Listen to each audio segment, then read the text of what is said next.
49 50 सहायक भाई बहनों को संगठन का संयोजक होने के नाते रामजीत पटेल की तरफ से नववर्ष 2023 की ढेर सारी बधाई और शुभकामनाएं। आप सबको एक बात में अवगत करवा दूं, रामजीत पटेल ने डंके की चोट पर पहले भी कहा था कि 23,749 50 सहायक भाई बहनों का एडॉप्टेशन होगा और हम डंके की चोट पर जीत रहे। ये बात हमने पहले भी कही थी। हमारे बीच में भीलवाड़ा के जिलाध्यक्ष और संगठन के प्रदेश उपाध्यक्ष बड़े भाई अरविंद सिंह जी का कमेंट भी मुझे दिख रहा है।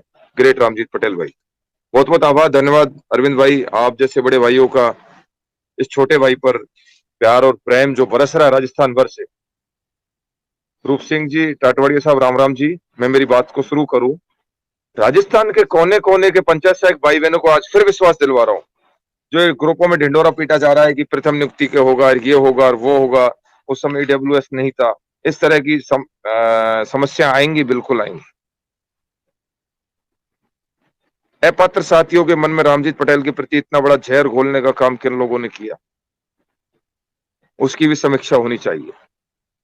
मैं आज भी कहता हूं कि हमारे संगठन के प्रवक्ता प्रमोद भिंडा जी सचिवालय में मिले, एडवोकेट शिव कुमार शर्मा महासचिव जी थे और संगठन के तमाम पदाधिकारी जब मेरे साथ थे तो प्रमोद भिंडा जी भी पात्र, उनको हमने हमारा लेटर पैड दिखाया और उसमें प्रमुखता से मांग थी 23,749 पंचायत सहायक भाई बहनों को सीधा सीधा एडॉप्टेशन विद्यालय सहायक पद पर किया जाए, चाहे आयु का मामला हो चाहे संतान का मामला हो, शिथिलन देकर। फिर भी लोगों के प्रति पिछले एक माह से कड़वा जहर घोला जा रहा है। लेकिन आज राजस्थान के कोने कोने में बैठे हुए विद्यालय सहायक और पंचायत सहायक भाई बहनों के परिवारजन भी कहते हैं कि रामजीत पटेल का कोई परिवार है या नहीं है, जो दिन और रात, चाहे सचिवालय का मामला हो, चाहे अधिकारियों के मामला हो, चाहे मंत्री स्तर पर हो, विधायक गणों के पास में हो, दिन और रात संगठन के लिए सोचते हैं, संगठन के लिए दिन और रात मेहनत करते हैं, भागते हैं, कागज चलवाते हैं। सबसे बड़ी खुशी की बात यह कि लॉ डिपार्टमेंट से आपकी फाइल क्वेरी लगकर फाइनल हो चुकी है और डीओपी चली गई है। एक फाइल सीएमओ में है, एक लॉ डिपार्टमेंट में। आपको मालूम होना चाहिए, कोई भी छूट अगर दी जाती है, कोई भी भर्ती जब की जाती है शुरू, अगर 100 के 100 लोगों को उसमें डायरेक्ट ले लिया जाता है तो उसको बैकडोर एंट्री कहा जाता है। उसमें कई प्रावधान चेंज करने होते हैं, संशोधन करने होते हैं। उन संशोधनों की बदौलत लॉ डिपार्टमेंट से क्वेरी और ऑब्जेक्शन लगवाना जरूरी था। राजस्थान सरकार जो 11 जनवरी 2022 के Rajasthan contractual to hire rules लेकर आई है, संविदा सेवा नियम जो लेकर आई है, इसमें स्पष्ट रूप से राजस्थान सरकार ने नए लोगों के लिए और कार्यरत लोगों के लिए एक ही नियम थोप दिए हैं। आपको ये बात समझनी होगी, 23,749 साथियों को राजस्थान सरकार जो नियम लेकर आई है, ये नए लोगों के लिए, कार्यरत लोगों के लिए एक ही तरह के नियम थोप दिए गए। लॉ डिपार्टमेंट ने उसमें क्वेरी डाली है कि ये नियम कार्यरत लोगों पर प्रभावशाली नहीं रहेंगे, क्योंकि इससे जो लंबे समय से 10 साल, 5 साल, 15 साल से जो व्यक्ति संविदा पर नौकरी कर रहा है राजस्थान सरकार की, वो इन नियमों में अडॉप्ट नहीं हो पाता। कोई भी बिल में संशोधन होता है तो उसके लिए किसी न किसी का ऑब्जेक्शन बहुत जरूरी है। लॉ डिपार्टमेंट की क्वेरी बहुत जरूरी थी, वो क्वेरी क्लियर हो गई है। धन्यवाद हमारे डिस्ट्रिक्ट जज महोदय जो कि विशिष्ट सहायक सचिव हैं विधि विभाग में, तनवीर चौधरी साहब का, महर्षि साहब का, जिन्होंने पॉजिटिव विभाग को स्पष्ट डीओपी को कहा है कि सरकार जितनी उम्र में छूट दे सकती है वो सरकार का मसला है। सरकार इस तरह की छूट देकर संशोधित करके एडॉप्ट कर सकती। एक कानूनी भाषा आप लोगों को समझनी पड़ेगी। कागज की लड़ाई कागज से लड़ी जाती है, संघर्ष की लड़ाई संघर्ष धरातल पर लड़ी जाती है। लेकिन कागज पर अगर आप जीत गए, टेबल पर अगर आप जीत गए, तो दुनिया की कोई ताकत नहीं है जो आपको हरा सके। जितने भी फिलोसफर और बुद्धिजीवी हुए हैं, उन्होंने कागज की लड़ाई से ही जीत दर्ज की है। मुझे पता है कि आज 19,233 विद्यालय सहायक भाई बहन चाह रहे थे कि रामजीत पटेल लाइव आवे। मुझे पता है कि 4516 भाई बहन अपात्र चाह रहे थे कि रामजीत पटेल जो पंचायत सहायक आज, वो चाह रहे थे कि लाइव आवे और हकीकत से रूबरू करवावे।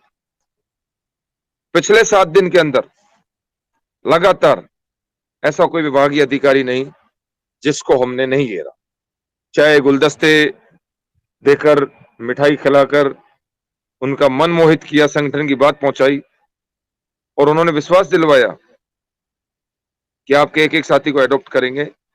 और ये राजस्थान सरकार जो बजट लेकर आ रही है, हमने कहा कि बजट से पहले एडॉप्ट कीजिए और इन लोगों को ग्रेड पे आपको देना पड़ेगा। 10,400 में विद्यालय सहायक और पंचायत सहायक का परिवार नहीं चल सकता।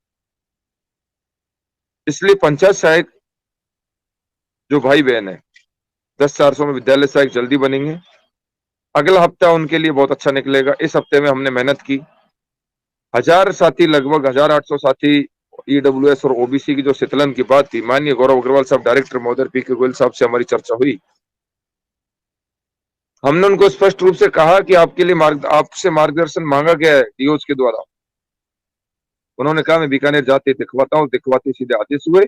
उस आदेश से उदयपुर, कोटा जैसे तमाम और चित्तौड़, पूरे राजस्थान भर में टीएसपी एरिया के लगभग 5 जिले, बांसवाड़ा, प्रतापगढ़ को छोड़कर शीतलन मिलेगी। लगभग 1000 लोगों का चयन और होगा। उसके बाद बचेंगे 3500 साथी। एक मार्केट में अफवाहें चल रही है, सरकारी तंत्र में भी अफवाहें चल रही है कि प्रथम नियुक्ति, जिस दिन आप नियुक्ति में थे आपकी आयु सीमा में थे क्या? अगर ऐसा होता है तो मैं उन महारथियों से पूछना चाहता हूं, क्या प्रथम नियुक्ति के बाद भी लड़ाई जारी रखेंगे?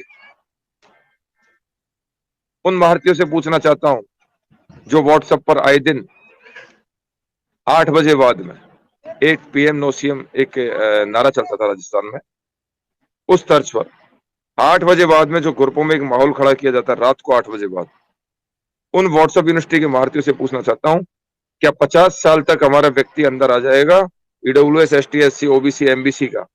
उसके बाद का जो साथी रहेगा उनके लिए भी लड़ाई जारी रखेंगे क्या? लेकिन ये रामजीत पटेल विश्वास दिलवाता है 23,749 प्रत्येक व्यक्ति का साथी का चयन कैसे करे सरकार? लड़ाई जारी रखेगी।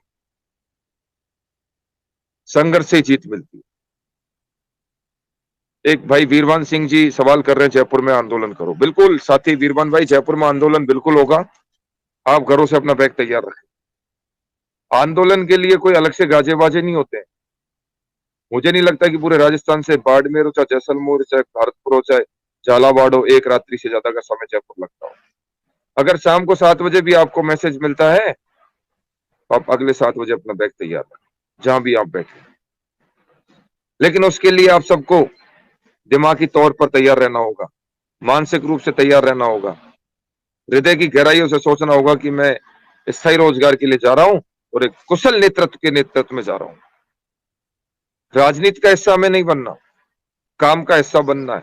और जिसको काम का हिस्सा बनना है वो रामजीत पटेल का साथ दे, और जिसको राजनीति का हिस्सा बनना है वो किसी का ही साथ दे, मैं कभी मना नहीं करूंगा। पूरे राजस्थान में नेताओं की भरमार है संविदा के नाम पर। मैं किसी संविदा कर्मचारियों के, अन्य संगठनों की बात नहीं करता, ना मैं कभी उन किसी संगठन के कर्मचारियों का ठेका लेता हूं। रामजीत पटेल सिर्फ बात करता है राजस्थान के पंचायत सहायक, विद्यार्थी विद्यालय सहायक, क्योंकि हम एक ही माँ की जन्म। मैं अपने भाइयों की बात करता हूं, ना हमें कोई बहुत बड़ा, क्योंकि हमारी ताकत इतनी बड़ी है कि हमने सरकार को समय समय पर वो जलसा और जलवा दिखाया है और दिखाएंगे। 2,65,000 करोड़ का राजस्थान का बजट बहुत बड़ा आने वाला है।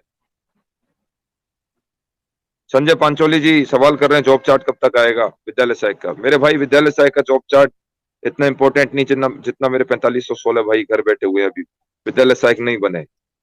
जब तक उनको विद्यालय सहायक नहीं बनवा देंगे उससे पहले जॉब चार्ट, पेमेंट, इन बातों को हमको नहीं करना चाहिए, क्योंकि आज दुखड़ा है मेरे को भी बहुत ज्यादा। अपात्र और पात्र के नाम पर जो जहर घोला जा रहा है पूरे राजस्थान भर में, ब्लॉक अध्यक्ष, जिला अध्यक्ष, प्रदेश कार्यकारिणी में अपात्र और पात्र के नाम पर नेता बन रहे हैं। क्या पिछले 5 सालों में उन नेताओं ने कभी जयपुर और संघर्ष की धारा देखी है? क्या कभी किसी अधिकारी का चैम्बर देखा है? नवीन बिजोली साहब, मैं रेलवे में हूं, आपके साथ हूं। बहुत बहुत धन्यवाद भाई साहब, आप भारतीय रेल सेवा में सेवा दे रहे हैं और संगठन के साथ आज हैं। आप मेरे साथ हैं यानी कि आप संगठन के साथ हैं। आप संगठन के साथ रहे, मेरे साथ नहीं रहे। संगठन ही सब कुछ है।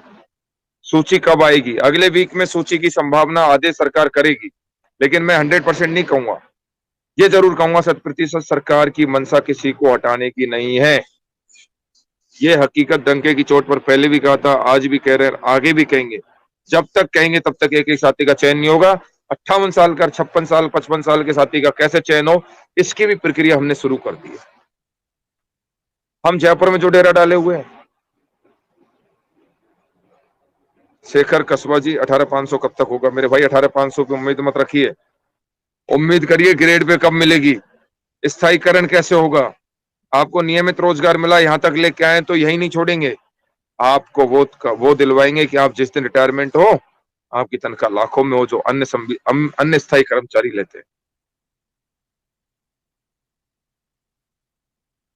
बात आती है, किसी ने बात की स्थायीकरण की? 19,233 साथियों का मेरे ऊपर बहुत बड़ा प्रेशर है विद्यालय सहायकों का। 150 से 200 कॉल इसी बात को लेकर आते हैं, रामजीत पटेल जयपुर में आह्वान करो। एक आह्वान पर 10,000 से कम पब्लिक नहीं होगी, हमारे साथी नहीं होंगे। लेकिन रामजीत पटेल कड़वा जहर पी रहा है। मैंने साफ साफ कह दिया, जब तक मेरे एक एक साथी का चयन नहीं होता, रामजीत पटेल चाहे घर बैठ जाएगा। रामजीत पटेल से अगर किसी ने सलाह ली है, चाहे संगठन के प्रमोद भिंडा जी अपात्र हैं, चाहे सलाहकार रामता ठेकला जी हैं, चाहे संतोष कौशिक जी अपात्र हैं, चाहे अपात्र साथियों ने जो वरिष्ठ हमारे साथी है, चाहे उन लोगों को मैंने एक ही बात कही है कि आप लोगों का चयन नहीं होगा जब तक मैं भी घर नहीं बैठा। विदाउट पे लीव सरकार 90 दिन तक देती है एक बार में। रामजीत पटेल साल में अगर 4 दिन भी साइन कर लेगा, 4 दिन, 90 दिन में जाके एक दिन मुझे साइन करना विद्यालय सहायक पद, तो कोई फर्क नहीं पड़ेगा।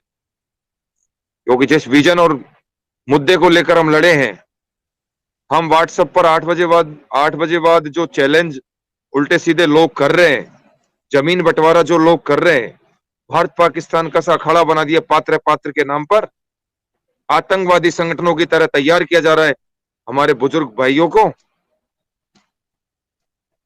दशरथ गुप्ता जी, हमें बजट में स्थायीकरण का तोहफा मिलेगा। भैया ऐसा मुख्यमंत्री जी तमाम अधिकारियों के शब्द यही है कि बजट में आपको बहुत कुछ मिलेगा, नहीं मिलेगा तो लड़ाई जारी रखेंगे, इसी सरकार से ले लेंगे, इसी बजट में ले लेंगे। लेकिन अभी 4516 भाइयों के दुखड़े को लेकर मैं सामने आया। रामजीत पटेल को विलेन बना दिया पूरे राजस्थान के अंदर, ऐसा क्या बिगाड़ा? मैं आज भी कहता हूं, अगर मैं 4516 साथियों की लड़ाई अपात्रों की नहीं लड़ता, तो मैं 10 दिन से सचिवालय में झक नहीं मरा था। प्रत्येक अधिकारी के पास दुखड़ा रोया उनका, और आज स्थायीकरण और ग्रेड पे को लेकर बड़ा आगाज आंदोलन में धारा 144 की रामजीत पटेल कभी परवाह नहीं करता, चाहे जेल भरो आंदोलन हो, चाहे कोरोना काल का 9 सितंबर की महारैली हो, जिसमें तो पूरे राजस्थान में धारा 144 थी। आंदोलन का आगाज अब भी कर देता है स्थायीकरण को लेकर, और कोई साथी करे, मैं साथ हूं उसके। आंदोलन आंदोलन के तरीके से लड़ा जाता है। नगर पालिका प्रभावित, अब ग्राम पंचायत नियुक्ति विद्यालय से कार्यक्रम नहीं करवाएगा। रामलाल रालिया साहब, बिल्कुल आपका मेरे पास लगातार फोन आता है, आप सीकर से हैं, आपका सवाल बिल्कुल सही है। नगर पालिका प्रभावितों के लिए नवीन जैन साहब एक मात्र ऐसे सेक्रेटरी जिन्होंने दो बार एक ही ऑर्डर निकाला है, अपने जिला कलेक्टर महोदय से मिलें और अपनी नियुक्ति प्रदान करें। जहां जहां नियुक्ति नहीं हुई है वहां आप स्वयं की कमी रही है। प्रदेश कार्यकारिणी का काम होता है उच्च अधिकारी को अवगत करवाना और यहाँ से लेटर इश्यू करवाना, उस लेटर की पालना करवाना आप लोगों की जिम्मेदारी होती है। कई जिलों में मनमानी हो रही थी सीओज और डीओज के द्वारा लगातार, तो वहां जिला कलेक्टर महोदय से मिले और नवीन जैन साहब का जो आदेश है, उन्होंने स्पष्ट रूप से, मैं खुद नवीन जैन साहब से मिला था, उन्होंने स्पष्ट रूप से कहा कि राजस्थान का पहला सेक्रेटरी होगा जो एक ही आदेश को रिमाइंड करके दो बार डाल रहा है। उन्होंने आदेश कर दिया कलेक्टर साहब से। 50 से ऊपर वालों की ज्वाइनिंग होगी क्या, बताएं sir. Official Kataria Jain sir, Kataria Jain साहब ऐसा है, मैं उसी मुद्दे की बात कर रहा हूँ कि 50 से ऊपर वाले साथियों के लिए भी रामजीत पटेल लड़ाई लड़ेगा। फिलहाल अगर प्रथम नियुक्ति का भी अगर हो रहा है, एक मेरा सिस्टम है, आपको कानून समझना पड़ेगा। एक बार प्रक्रिया को शुरू करवाना और धीरे धीरे टुकड़ों में सब कुछ प्राप्त कर लेना। अगर आप चाहोगे कि एक ही दिन में कुछ मिले, ओम हुड्डा साहब कुछ भी बोले लोग, पटेल साहब आपके काम को सलाम है। बहुत बहुत आभार हुड्डा साहब, बहुत बहुत धन्यवाद। मेरा एक उसूल है, जब ये नियम आ रहे थे, ललित जी साहब का, बिंडा जी भी थे कि एक बार प्रक्रिया को स्टार्ट होने, मैंने भी कहा बिंडा जी प्रक्रिया को स्टार्ट होने दो एक बार। हमने प्रक्रिया स्टार्ट करवाई, 19,233 का चयन हुआ। ईडब्ल्यूएस ओबीसी का मामला है, 1000 लोगों को फिर अंदर करवाया, लगभग 21,500 लोगों का चयन होगा, 3,500 बचेंगे, उसका भी समाधान निकलेगा। जब तक आपको बीमारी नहीं होगी, आपको ट्रीटमेंट कौन देगा? आपको पता होना चाहिए कि आपको बुखार है, सिर दर्द है, लकवा है, ब्रेन हेमरेज है, उसी का तो ट्रीटमेंट होगा। 14 सालों से क्या हो रहा था? यही नहीं पता चला सरकार को कि विद्यार्थी मित्रों को कौन सी बीमारी है। कितने लोग किस सिस्टम से आ सकते हैं, बताएगा कौन? अगर मुझे कोई बीमारी होती है तो मेरे पिताजी हॉस्पिटल लेके जाएंगे, पिताजी मेरे हॉस्पिटल में जाके डॉक्टर साहब को कहेंगे साहब इसको रात को उल्टी हुआ या रात को पेट दर्द हुआ या इसका सिर दर्द हुआ, वही तो बताएंगे। अगर मैं छोटा हूं तो हम छोटे बच्चे हैं सरकार के सामने। इसी तरह हमने संगठन के अग्रिम पंक्ति के नेताओं ने सरकार को ये प्रॉब्लम्स बताई, क्योंकि विद्यालय सहायक आज सबसे बड़ा फायदा संविदा सेवा नियम से हुआ है, तो वो पंचायत सहायकों को बिल्कुल हुआ, ये नहीं बोलना चाहिए। क्योंकि हमारी जो भर्ती थी एक बैकडोर एंट्री टाइप से थी, जिसमें कोई रोस्टर नहीं था, कोई आरक्षण प्रणाली नहीं थी, ना कोई किसी भी तरह का कोई नियम कानून तथ्य नहीं थे। हम सीधे समायोजित कभी नहीं हो सकते थे, लेकिन उसके लिए हमको सरकार से नियम बनवाए, सरकार से बात हुई आला अधिकारियों से कि 27,000 लोगों का क्या होगा। अब आप नियमों में आ गए, भले ही तनख्वाह बहुत कम है, लेकिन मैं विश्वास दिलवा रहा हूं कि आने वाले समय में इन्हीं नियमों के तहत आप लोगों की तनख्वाह लाखों रुपए। जो संघर्ष कोई भी भाई दिल्ली में करे, बीकानेर में करे, जयपुर में करे, संघर्ष कभी खाली नहीं जाता है। मैं सभी संघर्षशील का सलाम करता हूं, लेकिन ये जो टांग खिंचाई जो ग्रुपों में हो रही है, इसको आपको कुछ दिन विराम देना चाहिए। अगले हफ्ते शीतलन वाले भाइयों के लिए बहुत पॉजिटिव रहेगा। सोमवार से फिर टीम लगेगी, आज ही छुट्टी पर है, कल ही छुट्टी पर है, शुक्रवार तक, सोमवार से शुक्रवार तक लगातार प्रत्येक अधिकारी, मुख्यमंत्री जी के ओएसडी तक जो हमने बात पहुंचाई है, उस पर कितना गौर फरमाया, सरकार कितने आगे बढ़ी है। केसर सिंह जी, दिव्यांग का मामला आपने बताया, बिल्कुल आपने डीओ साहब से, आप जो विकलांग साथी हैं, सवाल आ रहे हैं स्क्रीन पर,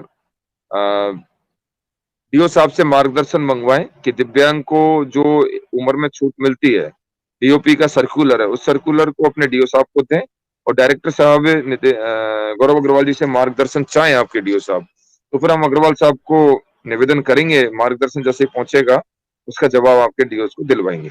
सरकार से मांग रखेंगे, सोमवार को जाके एसीएस माननीय पीके गोयल साहब से भी आप दिव्यांग के मामले में बात रखी जाएगी। संजय माथुर जी डिप्टी सेक्रेटरी साहब के पास भी बात रखी जाएगी। इसलिए साथियों, किसी भी तरह का भ्रम नहीं रखें, हम सब एक हैं, एकता के साथ लड़ेंगे, कोई किसी से अलग नहीं है, सिर्फ काम करने का तरीका अलग है, एजेंडा अलग है, विजन एक है, लेकिन